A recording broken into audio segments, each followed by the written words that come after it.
अस्सलाम वालेकुम एवरीवन। तो आज मैं तुम लोग को एक ऐसे कारोबार के बारे में बताऊंगी जो तुम लोग घर बैठे बैठे कर सकती हो।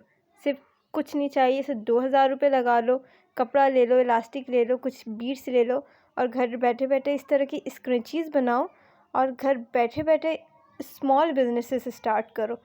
कोई फ़ायदा नहीं है जॉब्स के पीछे भागने का, जॉब्स ढूंढने का। इस मुल्क में रहते हुए तो कोई फ़ायदा नहीं है। मैं यही कहूँगी, अपने अपने कारोबार शुरू कर दो, छोटा से छोटा कारोबार ही क्यों ना हो। ठीक है, घर बैठे बैठे कुछ भी बनाना आता है, कुछ भी बनाना आता है। पेंटिंग्स आती है, स्क्रंचेस बनानी आती, क्लिप्स बनाना आता है, कुछ भी आता है। घर बैठे बैठे कारोबार शुरू कर दो। ये देखो, इस तरह का कपड़ा चाहिए, ये मैंने सिल्क का एक कपड़ा लिया हुआ था और बहुत ज़्यादा महंगे ब्रांडेड कपड़े लेने की ज़रूरत नहीं है। स्टार्टिंग में जो कट पीसेस होते हैं, जो बाज़ारों में मिलते हैं, कतरन जिसे कहा जाता है, इस तरह के कपड़े ले लो। बड़े पीस भी होते हैं, छोटे भी होते हैं। ये देखो मेरे पास कितने ढेर सारे पड़े हैं। ये ऑर्गेन्जा का एक पीस है मेरे पास। ये देखो, इस तरह के कपड़े लो और बनाना शुरू कर दो। कुछ भी आता है बनाओ, बना के सेल इट। कोई ज़रूरत नहीं है किसी भी इंतज़ार में बैठने की कि मुझे फ़ला जगह से जॉब मिल जाएगी। 9 to 5 जॉब को अपने जहन से हटा दो, मिटा दो। कुछ भी आता है तुम शुरू कर दो कारोबार अपना। और जहाँ तक बात है कि 2,000 में कारोबार शुरू करने की जो बात मैंने कही है, बिल्कुल मैंने कही है। कोई ज़रूरत नहीं है कि तुम 10-20 हज़ार, लाख रुपए, 1.5 लाख रुपए डाल दो। ठीक है, इतना अफोर्ड नहीं कर सकते हम। अगर नुकसान होगा तो 1,000-2,000 का नुकसान होगा, ज़्यादा का नुकसान नहीं होगा। आप कमेंट सेक्शन में आ जाएंगे कुछ लोग मुझे ज्ञान देने के लिए कि इन औरतों को तो पता ही नहीं होता बिजनेस माइंड होता क्या है। वो उसको देख लो, एलोन मस्क को देख लो, उसका बिजनेस माइंड था तो उसने कितने रुपए लगाए, कितनी दफ़ा डूबा, बैंकरप्ट हो गया, उसके बावजूद जाके लगाता रहा और आज देखो कितना कामयाब है। इन औरतों को तो पता ही नहीं है बिज़नेस की साइकोलॉजी के बारे में।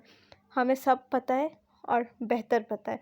अब वो एलोन मस्क जहाँ बैठा हुआ है ना, वहाँ पे अगर बंदा फेल होता है तो उसको अच्छा समझा जाता है कि कम से कम इस बंदे ने मेहनत की है, ये नहीं बैठा रहा बिल्कुल फारिग हो कि इसने मेहनत की है। और यहाँ पे अगर तुम फेल हो गए ना, यहाँ पे तो तुम्हें ताने मार मार के मार देंगे, अरे तू फेल हो गया साले, तो इससे अच्छा फारिग ही बैठा रहता।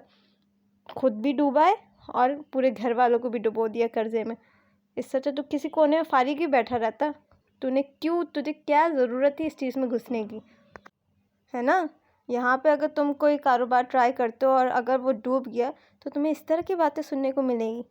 यहाँ की और वहाँ की मेंटालिटी में फ़र्क है ना, तो इसलिए वहाँ पे लोग डॉलर और लाखों लाखों डॉलर्स लगा के फिर कारोबार करते हैं, डूब भी जाता है, फिर दोबारा खड़े हो जाते हैं। लेकिन यहाँ पे ऐसी सिचुएशन नहीं है। यहाँ पर तुम्हें ताने मार मार के मरीज़ बना देंगे। तो 1,000, 1,500, 2,000 लगाओ और पहले चेक करो कि तुम्हें सूट कर रहा है नहीं कर रहा है ये कारोबार। डूबेंगे तो 1,000, 2,000 डूबेंगे। एकदम से किसी भी कारोबार में पैसे नहीं डालो, मुझसे लिखवा के ले लो, मैं गारंटी देती हूँ तुम्हें।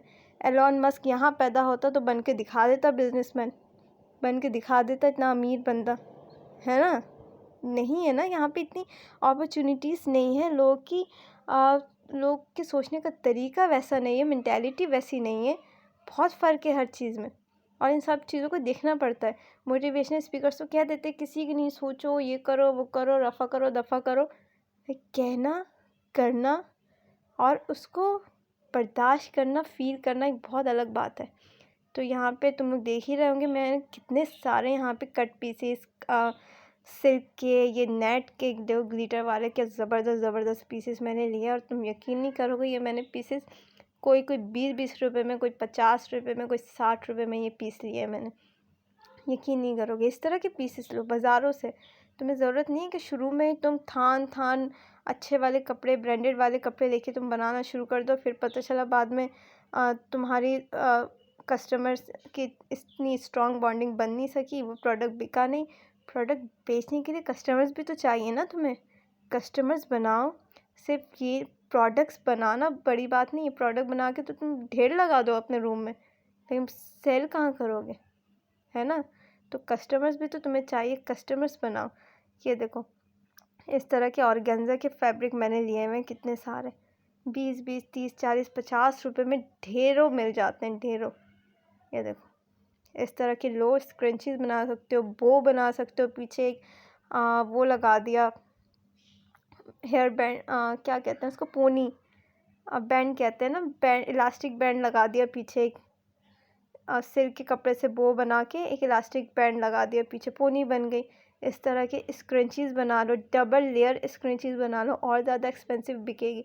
अंदर कुछ बीड्स डाल दो, सिंगल स्क्रंचीज़ बना लो सिल्क के, है ना। इतने सारे आइडिया, वैरायटी रखो अपने प्रोडक्ट्स में। तो ये देखो, जब बन जाएंगी तो इस तरह की कुछ पैकिंग रैपर्स ले लेना, उनके अंदर पैक करके उसके बाद सेल कर देना। जब थोड़ा सा बिज़नेस ग्रो कर जाएगा तो इसमें लेबल लगाना भी स्टार्ट कर देना। ये नहीं कहूँगी मैं कि स्टार्टिंग से ही तुम सारा पैसा झोंक दो लेबलिंग में, पैकेजिंग में, नहीं। पहले तुम्हें ट्राई करना है सर कि डिमांड किस चीज़ की है, कस्टमर क्या ले रहा है, क्या मांग रहा है। जब आहिस्ते आहिस्ते तुम्हें समझ आना शुरू हो जाएगा, उसके बाद जाके यू सेल इट। क्या ज़रूरत है किसी रिसेप्शनिस्ट की जॉब ढूंढने की, 9 to 5 जॉब ढूंढने की। घर बैठो, घर बैठे बैठे बनाओ, जो आता है बनाओ और ऑनलाइन सेल कर दो। घर से नहीं निकल सकते, दराज में आईडी बना सकती हो, व्हाट्सएप पे ग्रुप बना सकती हो, यूट्यूब में चैनल बना सकती हो, शॉर्ट्स अपलोड कर सकती हो अपने प्रोडक्ट्स के बारे में। उस वहाँ से भी बहुत सारे कस्टमर्स मिल जाएंगे। रेजिन आर्ट वर्क स्टार्ट कर सकती हो, कीचेन्स बना सकती हो, ज्वेलरी बना सकती हो। कितने सारे आइडिया है यार पैसे कमाने के। क्या इससे उससे मांगते रहोगे कब तक, बाप से, भाइयों से, हस्बैंड से। अपने पैसे कमाओ यार, उनको भी दो यार, खुद भी खर्च करो, उनको भी दो। यही एक तरीका है ग्रो करने का इस मुल्क में, अगर रहना चाहते हो तो।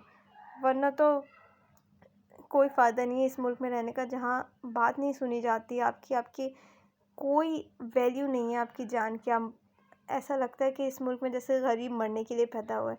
क्या फ़ायदा। मैं तो कहूँगी कि कुछ या तो बन जाओ या छोड़ दो।